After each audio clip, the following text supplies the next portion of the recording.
Hello and welcome. I'm Annette Reeder from thebiblicalnutritionist.com, and are you looking for a new pumpkin recipe that your family's going to love? If you're like me, I'm searching the internet. What is a new dish that I could bring to the holiday season that I know everyone's going to love and enjoy and request more? That's what we want to serve our family, but it's got to be healthy too at the same time. Well, that's what I'm going to teach you today. Today it's about making pumpkin bread pudding. Now, some of you are like, oh, I'm all in. And the others of you are like, I have to think about this one for a little bit. Well, it is always my joy and honor to serve you God's recipe for excellent health. And today we're talking about how to be confident in your cooking.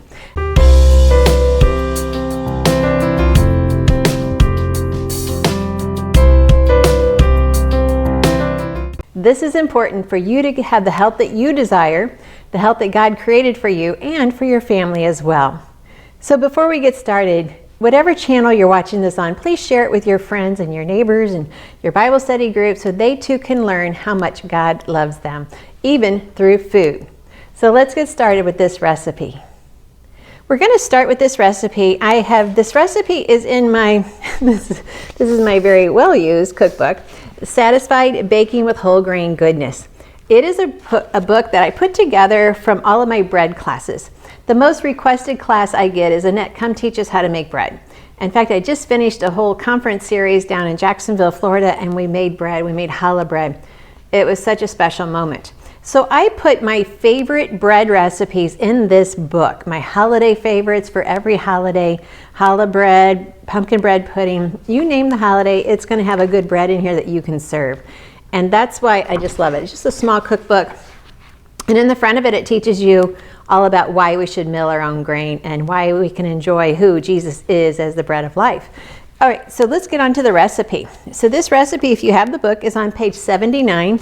And I shouldn't show you my book because I'm a messy cook, but it has a delicious looking picture there. So we all like pictures in our cookbooks. So we made sure that we had it there for you. So we're going to start with 5 cups of cubed bread. Now this can be any bread. You know, you can understand bread pudding. It's any bread that's at least 1 day old. It could be your cinnamon raisin bread. You could even use pancakes. If you got leftover pancakes, you could use that in this recipe. You can even crumble up muffins. You can do that as well. But I'm using some leftover challah bread that I made for my family. So we're going to use 5 cups of bread, and I'm going to pour on this 2 cups of milk. Now the milk is just whatever milk is your favorite. And that could be an almond milk. Are you making your own milks? If you're not and you want to know how, catch my videos. I'll post them down below where you can learn how to make your own almond milk, your own oat milk. And you'll be surprised how much more economical it is. Even though nuts can be expensive, it still can be more economical, especially oat milk. Now remember, check out oat berries. That is just similar to a wheat berry, only it's the oat berry before it's been flaked. And then you can get your own flaker and you will have the most delicious oats ever. Much better than anything that you could buy from Quaker or the other brands. So I'm just mixing this up, and just to get the milk totally into the breadcrumbs. Yeah, so I'm just gonna let that sit and we'll move on to the next step while that is absorbing all of that moisture. Now what we're gonna do is we're gonna combine 3 eggs. Now I haven't beat them yet, so I'm just going to do that quickly right here. And if you don't have a Fisky, it's still my favorite tool. Some people say, Annette, are you just saying that for a video, or do you really mean it? I really mean it. I really love my Fisky. And I use the red because to me it's the pomegranate. And that's the theme of our aprons. And our aprons are now available in our store, so I'm so excited about that. So the theme of the logo for our business, the Biblical Nutritionist, is tasting the flavor of grace. And the pomegranate is just a symbol of royalty. And you are royalty if you are in Jesus Christ. And so that flavor of grace comes from God's word. So you kind of see the scripture open there on the apron. And that's what that means. And so my apron says, I'm cooking an amen day. And if you have watched my videos enough, you know we are to start our day. Well, you don't have to, but it's an idea. Start our day, we roll out of bed, our feet hit the floor, and we say, today is going to be an amen day. And that is how we get our mindset start for the day. No matter what comes along, God already knows what's going to happen, and He has a plan for you. So call on Him first thing in the morning. Now in the cookbook it says to add in some maple syrup, and it says 1 cup. To be quite honest, 1 cup is a lot. But if you're trying to win over some people to healthy eating, then okay, give them the 1 cup. Typically, I prefer not to. I use anywhere from 1/2 to 3/4 at the most, because 1 cup is just a lot. But if you have some sweet lovers in your family, then go ahead and give them a delight every once in a while and let them enjoy it. All right, so we blended that up. Now we're going to add the pumpkin. Most of the time I use my own pureed pumpkin, but I'm already out for the year and it's time to start making my own. My pumpkins, I have been collecting pumpkins, and as soon as the holidays are over, I will puree them all down once I'm done using them for decoration. So we're going to add in about 16 ounces of canned pumpkin. If you puree your own, you'll know it's more liquidy, so you want to strain off the liquid, and you want to add in about 1.5 cups of the pumpkin that you have.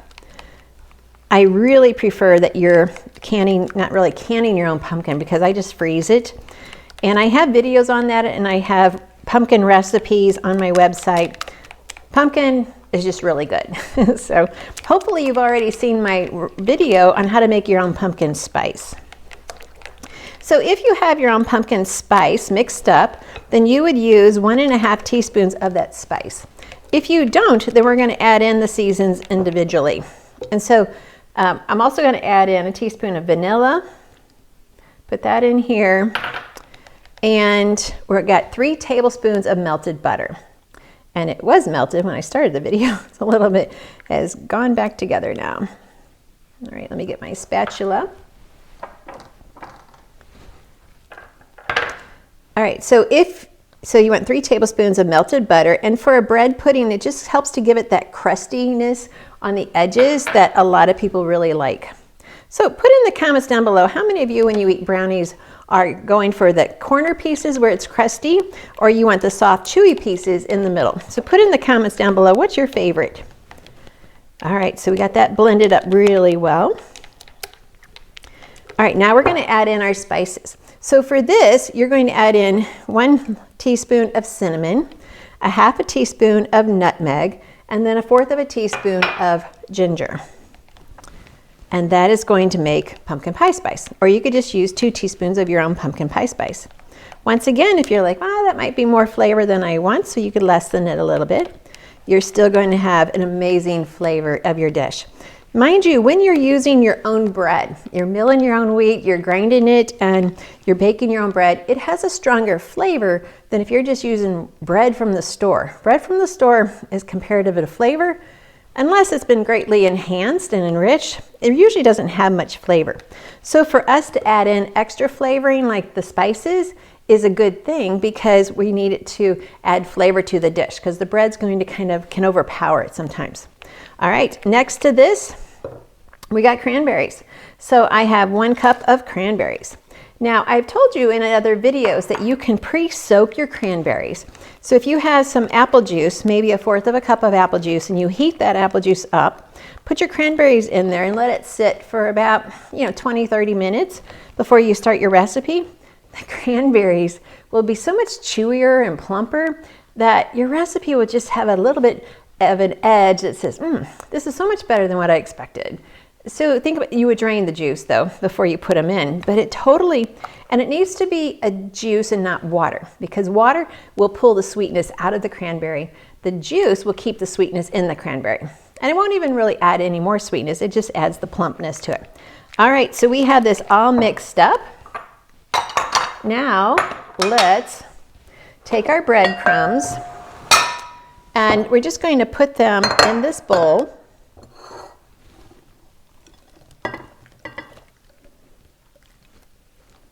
We want all of that juice in there because they have greatly absorbed the milk. And this is a recipe where you cannot use another liquid. Sometimes I say, hey, it's just a liquid, use whatever you want. This needs to be milk. If you want the best flavor for your bread pudding, you need it to be milk. So you can kind of see all of the milk has been absorbed. So we basically just have breadcrumbs. We got a little bit of extra milk there. Now we're going to pour this over top. and it will work its way down in there. Now you could do this in just a mixing bowl and mix it all up. Really, you don't need to. It can just be poured over top. You can do it like this where you can see better.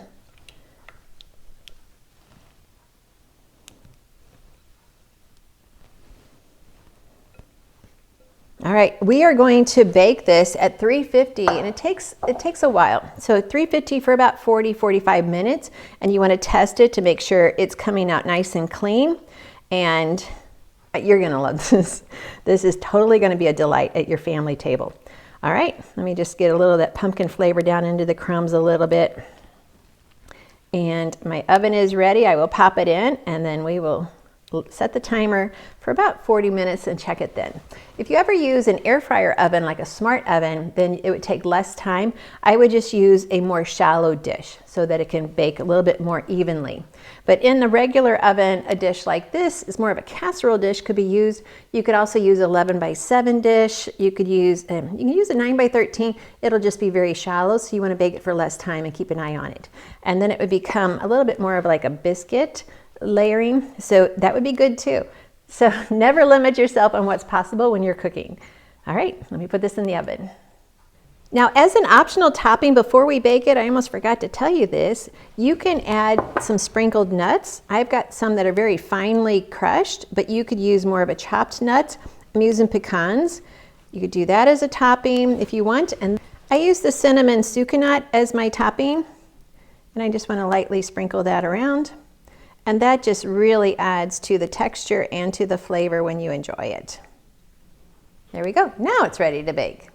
Yum, doesn't that just look delicious? Now it may just look a little bit brown on top. Like, okay, Annette, there's not much to look at there, but the flavor is going to be so good. Remember, this is pumpkin bread pudding.